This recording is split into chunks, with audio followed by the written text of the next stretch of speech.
Eu sou o professor Denis Sales, do Instituto Federal do Ceará, e nós vamos falar de movimento harmônico simples. Primeiramente, agradecer aí aos slides das escolas públicas do estado de Pernambuco. Maravilhoso. Então, o que é um movimento harmônico simples? Não é esse movimento, eu diria, um movimento com que a natureza oscila, não é? Ok? Diria que tudo nesse universo oscila em torno de pontos de equilíbrio. E nós vamos compreender isso, ok?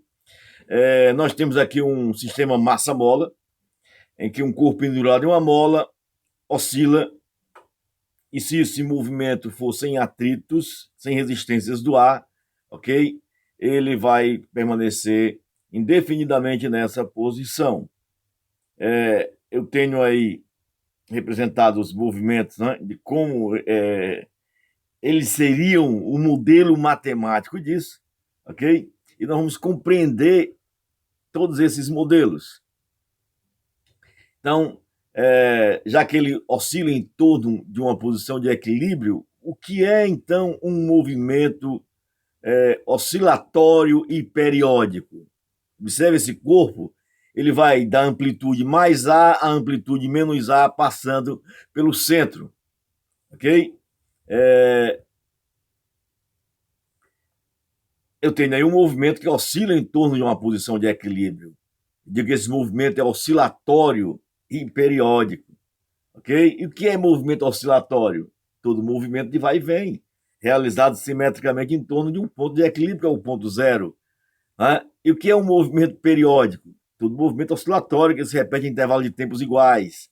Tá? Então, se eu desprezar aí atritos, esse corpo vai ficar indefinidamente entre mais A e menos A. Por isso que eu digo que ele é oscilatório e é periódico, por causa dos intervalos de tempos iguais, para que ele complete um período, uma volta completa, sair de mais A e retornar a mais A, compreenderam? Muito bem. Então, quando um movimento se repete em torno de uma posição de equilíbrio em intervalo de tempos regulares, isso é um movimento harmônico simples, um MHS, que é o objeto de nosso estudo, ok?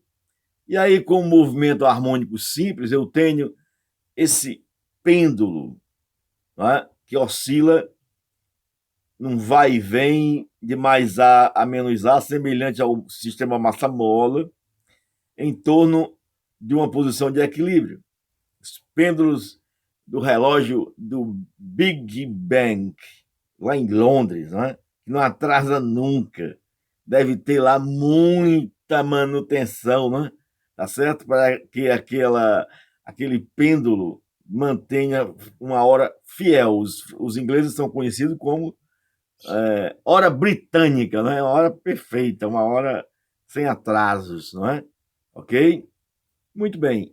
E aí eu tenho, né, o modelo matemático. O modelo matemático de representação desse tipo de movimento em torno de uma posição de equilíbrio pode se comparar, sabe a quê? Ao movimento circular e uniforme. Sim, exatamente. Né? Se eu imaginar um corpo em movimento circular e uniforme, nessa vertical, ok? E projetar essa bolinha aí na horizontal, imagina aí comigo, vá. Ele vai estar, né, entre uma posição mais à sua direita, menos à sua esquerda, e avançando sempre, né, para cima da posição de equilíbrio.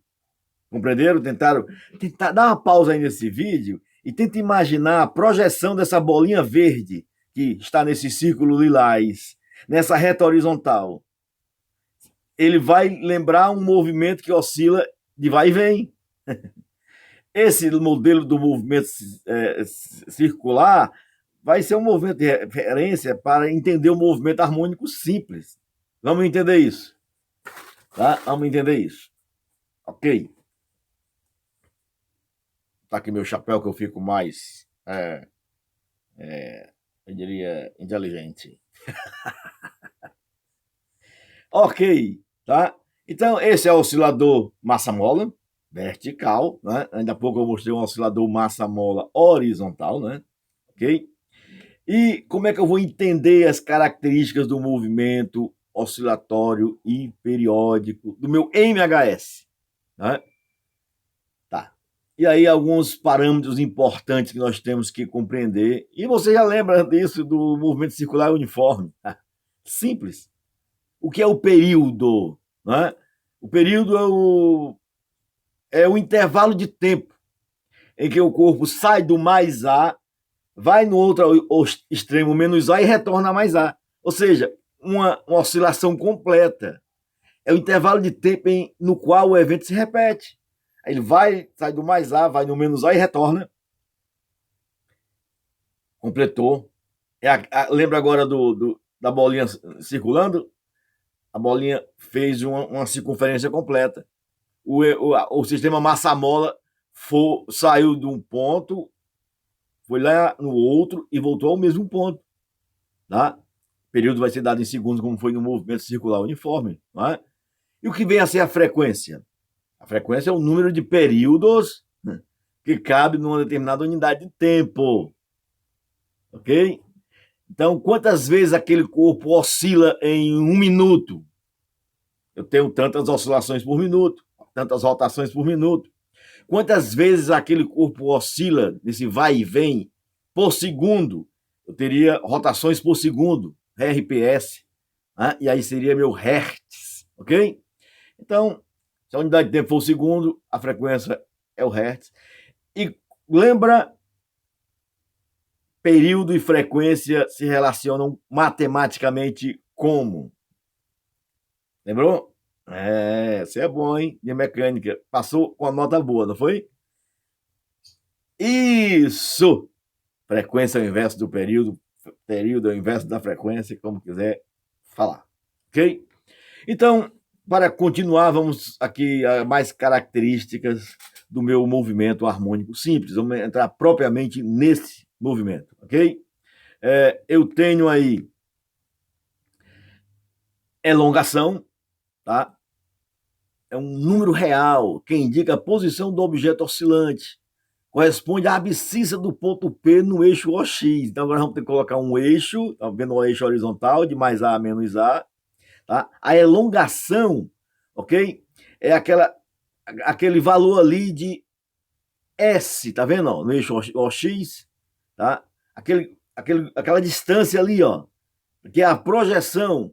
Eu vou imaginar o MHS sempre um MCU e a projeção do MCU. Aonde está o ponto em relação ao eixo OX, tá certo? O eixo horizontal. Essa eu vou dizer que é a alongação. Quando essa elongação for máxima, o mais A ou menos A, eu terei a amplitude do movimento, não é? Ok? A amplitude do movimento, a máxima elongação que o corpo, não é? Aquele corpo pendurado na mola pode ir, o máximo valor que ele desce. Não é? Se não houver atrito, ele volta, né, à posição inicial. E o ângulo de fase, é? De onde ele partiu quando eu comecei a analisar o movimento, é a posição angular, sim, é aquela posição angular que a gente viu lá no MCU. Tá? Muito bem, vamos entender melhor um pouco isso, é? Aqui nessa figurinha. Mais uma vez eu tenho esses dados, não é? Esse X, observe, se a elongação é A, então esse movimento circular e uniforme, ele vai fazer o seu movimento com o raio R. E o raio R corresponde exatamente à elongação máxima, que é a amplitude. Oba! Então, observe que a projeção, que me define aquele valor de zero, OX, a projeção, o valor de X, tá? É o raio cosseno do ângulo que eu chamei de φ. Então, para um movimento harmônico simples, a função da elongação é dada pela expressão x é a cosseno de φ. Estão entendendo? Olha direitinho essa figura. É simples, não é? Mole, você que sabe MCU, meu amigo. Então, se não está relembrando, vai lá, dá uma olhadinha de novo em MCU para facilitar aqui a nossa aprendizagem, tá? Bom, e esse ângulo φ, a função horária, né? do ângulo, nós vimos lá em MCU também, é o Φ0 mais o ômega T. Se num determinado instante T0 já tinha um ângulo Φ0 e comecei a medir a partir dali, então meu Φ é Φ0 mais ômega T. Tá? Se o meu corpo partiu ali exatamente da posição mais A na origem desse eixo, meu Φ0 é 0, ok? Mas ele pode ter partido de um ângulo maior, quando eu comecei a medir os tempos. Entendido? Então pronto. O recado é esse da nossa aula de hoje. Eu quero que vocês entendam o que é um MHS, o que é um movimento oscilatório periódico, qual a sua relação com o MCU, o que é frequência de período, tá? O que é amplitude máxima, tá? O que é elongação e a função horária dessa elongação. O meu X vai ser a função disso, não é? A cosseno de Φ0 mais ômega T. Até a próxima aula e façam a atividade que eu vou disponibilizar lá em nosso Classroom. Ok? Abraço, turma.